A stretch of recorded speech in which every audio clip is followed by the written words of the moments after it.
Jogadoraço que, nas últimas 2 temporadas, esteve aquém do que ele pode render. São os remanescentes, né, do time de 2019, né, dos jogadores históricos do Flamengo, né? Agora, eu sempre evito essas comparações que as pessoas fazem, né, entre épocas, porque são épocas muito diferentes, né? A gente não pode ignorar que na época do Zico, primeiro que o Flamengo não era esse clube que é hoje, estruturado, organizado, que paga em dia, não tinha problemas já naquela época, todo mundo tinha praticamente. E a Libertadores você classificava só o campeão e o vice-campeão brasileiros, e era uma vaga só na fase de grupos para você se classificar. Só o primeiro colocado, era muito mais difícil você avançar. Hoje você se classifica com facilidade, se você tiver um time bom, né? Porque são muitas vagas, você pode passar em segundo, na fase de grupos, não é tão desafiador. Ela era mais difícil, mais violenta, muito mais. Era outra coisa. Então, as comparações eu não acho que elas são assim legais. A conquista de 81, ela é mais difícil do que, na minha visão, do que qualquer outra do Flamengo. Qualquer outra. Outros tempos, tudo muito diferente, né? Inclusive a final no Chile, violentíssima, em que até o jogador do Flamengo foi atingido com pedra na mão do adversário. Aquilo que aconteceu ontem do Veiga e do Pulga, por exemplo, não é nada da relação que foi Cobreloa e o Flamengo, lá em Santiago. Então, eu não gosto da comparação, mas os dois são jogadores históricos do Flamengo, seguem escrevendo sua história. E o Bruno Henrique tem pelo menos mais um ano de contrato, né?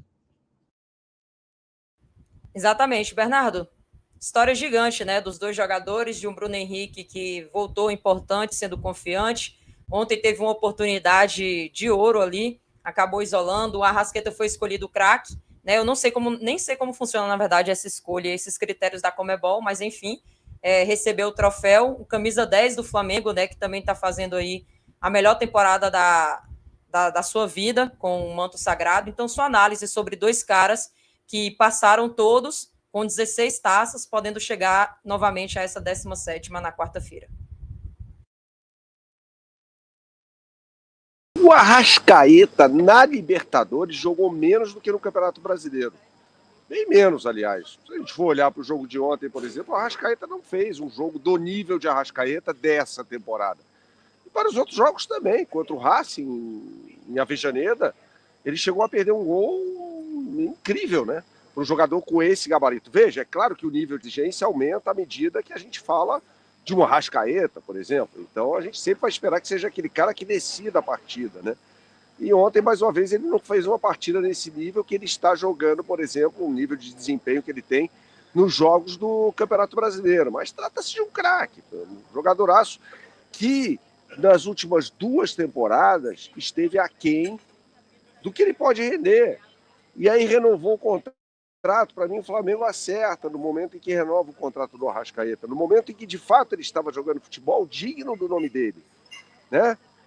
Naquele período anterior, não faria sentido você discutir uma renovação de contrato do Arrascaeta, afinal de contas, que Arrascaeta era aquele? Eu quero renovar o contrato. Mas peraí, meu amigo, você não está jogando nada, vamos ver. Você é bom. À medida que você voltar a ter um desempenho que seja condizente com a sua capacidade, a gente volta a discutir.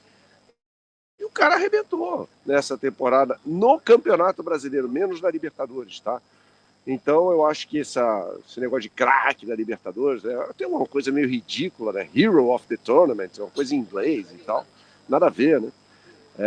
Não sei se ele foi, eu tô mais com o Alan Abimad nessa aí. Acho que o Rossi foi mais determinante para o Flamengo ao longo da campanha, não necessariamente ontem, né? Ontem ele não fez uma defesa sequer, né? O Palmeiras não deu um chute no gol do Flamengo. Mas ao longo da campanha, acho que o Rossi foi mais determinante. O Flamante colocou o seguinte, Abimad, para você comentar também. A Arrascaeta MVP é justiça. O Zico da minha geração, 83, o cérebro do Tetra. E aí, análise sua, né, sobre tudo que o Arrascaeta e o Bruno Henrique já fez com o manto sagrado. Cara, ele tem tudo para continuar fazendo, né? O Arrascaeta renovou o contrato com o Flamengo. O Flamengo pode ser campeão brasileiro na quarta-feira, então seria mais um título para o currículo, principalmente do Arrasca e do Bruno, né? Que estão desde 2019, foram as primeiras contratações ali dessa geração, foi naquela primeira janela, que o primeiro contratado, se não me engano, ainda no final de dezembro, começo de janeiro, foi o Rodrigo Caio, e depois tem a contratação do Gabriel, do Bruno Henrique, do Arrascaeta, que naquele momento o Flamengo demonstrava força também, porque tirava, principalmente com o Arrascaeta, porque o Bruno Henrique não vinha num viés de alta no Santos naquele momento, porque tinha tido o problema nos olhos e tudo. O Flamengo vai lá e tira o Arrascaeta do Cruzeiro, contrata o Arrascaeta, está fazendo história no Flamengo, tem tudo para conseguir, né, continuar conquistando, e vai ficar, já está eternizado, né, como um dos principais jogadores dessa geração.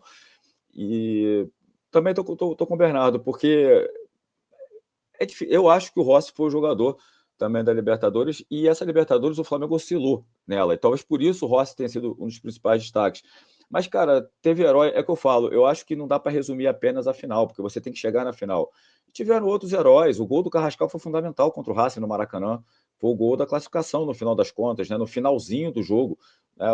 O Carrascal faz aquele gol, então ali ele foi importantíssimo, né? O jogo contra o Estudiantes, talvez se não tivesse tido aquela quantidade de erros de arbitragem, com expulsão do Plata e tudo, o Flamengo talvez tivesse ali se classificado mais tranquilo. Naquele jogo o Pedro foi importante, por exemplo, somente fazendo o gol logo no início. Então, enfim, é uma Libertadores. O Juninho, que fez o primeiro gol do Flamengo na competição contra o Deportivo Táchira. Talvez sem aquele gol o Flamengo não passasse na primeira fase.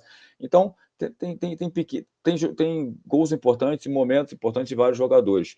Mas o Arrascaeta vai se consolidando. Querendo ou não, é mais uma assistência dele, né? Ele deu assistência no gol de 2019, né? No primeiro gol do Flamengo do Gabriel, e agora dá assistência também pro gol do Danilo. E não era ele que estava cobrando a maioria das bolas paradas nesse jogo, né? Era o próprio Carrascal que vinha cobrando a maioria das bolas, e ele pega ali para bater o escanteio e sai o gol, cada vez mais consolidado na história do Flamengo. Mas acho que ainda tem mais coisa para conquistar aí. Flamengo continuando, né, dessa maneira nas próximas temporadas. Meu amigo, chega de perder dinheiro por aí. Aqui na S1 Live é a solução. Eu vou te dar a planta do Clube de Vantagens da S1 Live. São muitas vantagens para você que se associar hoje aqui conosco. Você vai participar de um super bolão, onde o vencedor ganha R$500 por semana. Você pode ganhar até R$2.000 por mês. Os 10 primeiros colocados no bolão são premiados. Você concorre semanalmente, todas as segundas-feiras, no Na Área com Mauro César Pereira, a uma camisa oficial à sua escolha. É a oportunidade única de você adquirir seu manto sagrado oficial. Pagar superchat? Aqui no Clube de Vantagens, você envia superchat ao vivo durante todas as nossas lives, sem gastar um centavo. E você ainda tem um chat exclusivo somente para os associados. Como é que eu faço isso agora, Alan? Você pode ir lá agora no nosso site, s1live.com, ou até mesmo baixar o nosso app e se inscrever agora, e já começar a desfrutar de todas as vantagens do maior clube de vantagens do YouTube. Um investimento de apenas R$9,90 por mês. Pode acreditar.